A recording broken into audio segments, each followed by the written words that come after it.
look, yes, they are. They have. Let me just get this figure out, Prime Minister. It was 7.2 million when you came to office. Yeah, now it's 7.9, give or take. Yes, that's right. Yeah, It's going the wrong way. Yeah, but if you look at what happened, I'll just be totally honest with everybody. If you look at what happened, we were actually making progress. We eliminated the number of 2-year waiters. People are waiting a really long time. We practically eliminated the number of people waiting 1.5 years. But the reason, and we were making progress on bringing the overall numbers down, what happened? We had industrial action. Okay. We've got strikes. Now, and look, I've taken a very firm but fair point of view. We've accepted recommendations from independent pay review bodies. I'm delighted that the nurses and 1 million other NHS workers accepted the government's pay offer. Yes. And they're working really hard to deliver for patients. But unfortunately, we still have groups of people who are not doing that, and they're striking. And that is a reason that the waiting lists are going up. I'm a junior doctor, and I've been working as a junior doctor for the last 10 years now. I'm an A&E registrar, and my experience is that frontline services are so stretched that we're in the position that you have had almost all healthcare workers going on strike this year.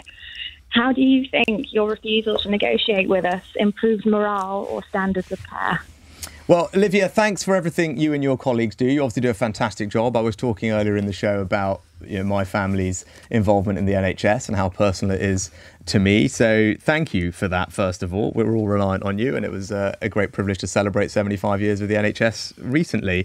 Now, look, you and I, sadly, are just going to disagree on this, but I'm proud of what we've done. We've invested record sums in the NHS since I became Prime Minister. Not only that, just the other week we announced the first ever long-term workforce plan for the NHS, so we can deliver something that has been asked for decades, and for the first time as Prime Minister I've delivered it, which means that we will train more doctors, more nurses, more of everyone, in fact, dentists, GPs, everything, so we're less reliant on foreign-trained clinical staff. So that's the right long-term thing for the country that I've done and prioritised and put funding behind. And we're reforming how the NHS works to get people the care they need, and supporting you and your colleagues to do that. But more staff are leaving. They're jetting off to Australia, I read. Actually, far fewer than people think. And we looked at that. We looked at that as part of considering how to reform the workforce. And that is a smaller phenomenon than people think. And, some of Olivia's colleagues have done that, but it's not the vast majority. So we think the current policy is right. But what I would say is, look, over 1 million NHS workers have accepted the government's pay deal. Many of them on salaries and incomes far lower than consultants and indeed Olivia and her colleagues. That's just the reality of it. And I'm really grateful to them, the 1 million NHS workers, there's several unions, all of whom accepted the government's offer, and the millions of other public sector workers like teachers and others who have also accepted the government's offer based on recommendations from the independent pay review bodies, not the government's view. This is an independent recommendation. Government accepted it. All these other unions and millions of public sector workers, including the NHS, have accepted it. Now, there are a few exceptions, including junior doctors and consultants. That's what's causing the waiting list to go up.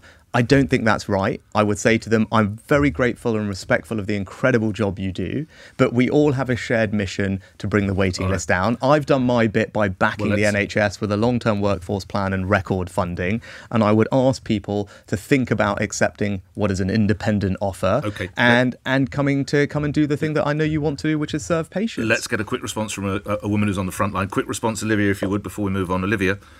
I think it's amazing that we're blaming the increasing in waiting lists on doctors going on strike. You're losing staff because we're undervalued, and it's not just doctors, it's everyone. We're all leaving. A happy workforce is your responsibility. You're the Prime Minister, you're the government, your staff aren't happy.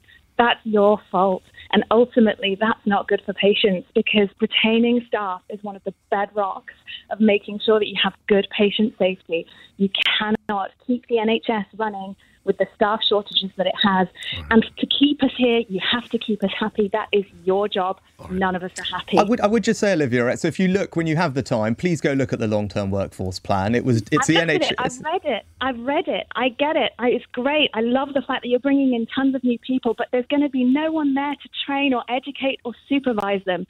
And you cannot be safe without senior staff on the wards training, educating and supervising. So there's three parts of the plan, actually. So one is is to train more people. The second one is to retain more people. So there's a whole section of the plan about improving retention, which I agree with you is important. And the third part of it is reforming how we work. And I think you said you're working in A&E as well. One of the things we're introducing are anaesthetist associates, which are a new role which will help provide high quality care to people. But look, fundamentally, you and I are not going to agree because your union is asking for a 35% pay rise. I don't think that's reasonable. I don't think that's affordable. I don't think that's fair. Right. And millions of others have accepted the recommendations, and I would urge your union to do the same.